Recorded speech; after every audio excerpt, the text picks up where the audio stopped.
Hi guys! Welcome back to my channel. Ako po si Shanday Lee. Before po tayo mag-start, kung bago ka pa lang sa akin channel, please like and subscribe and click the bell button para updated kayo kung may mga bago akong upload na video.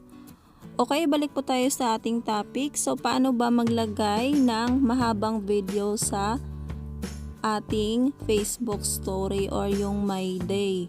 Okay, so instead na sa Facebook po tayo maglagay ng story, so sa Messenger po tayo ngayon pupunta. So click po natin yung Messenger, and then kahit sino po dyan pwede po natin gamitin, kahit sinong mga nasa inbox ninyo. Ayan, for example yan, and then makikita nyo po yung yung gallery natin kung saan nandun yung ating mga videos and photos. Click natin yan, so lalabas na yan, and kuhanin na po natin yung gusto nating in My Day.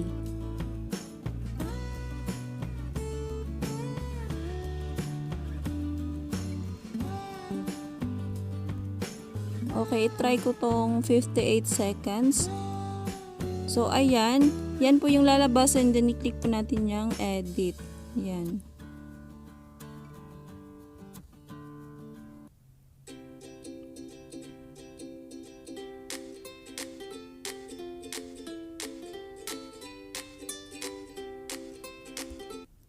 So, ayan, 58 seconds yan. And may nakikita po kayong your story. Yan. Pindutin po natin yan. So, mute ko muna para marinig nyo po yung sinasabi ko. So, i-unmute po natin.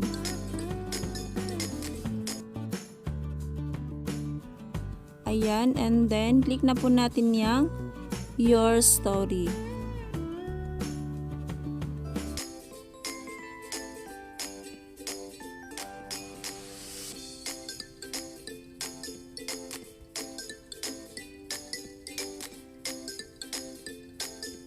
And then add.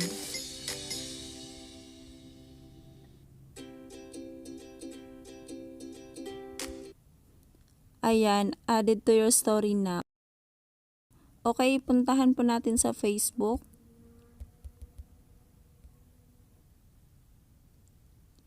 So, ito yung unang My Day ko, yung sunflower. So, pagka-click natin yan, lalabas yung My Day ko ngayon.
So, yun lang guys, ganun lang kadali maglagay ng mahabang My Day sa ating Facebook story. So, thank you so much for watching, and see you on my next vlog. Bye!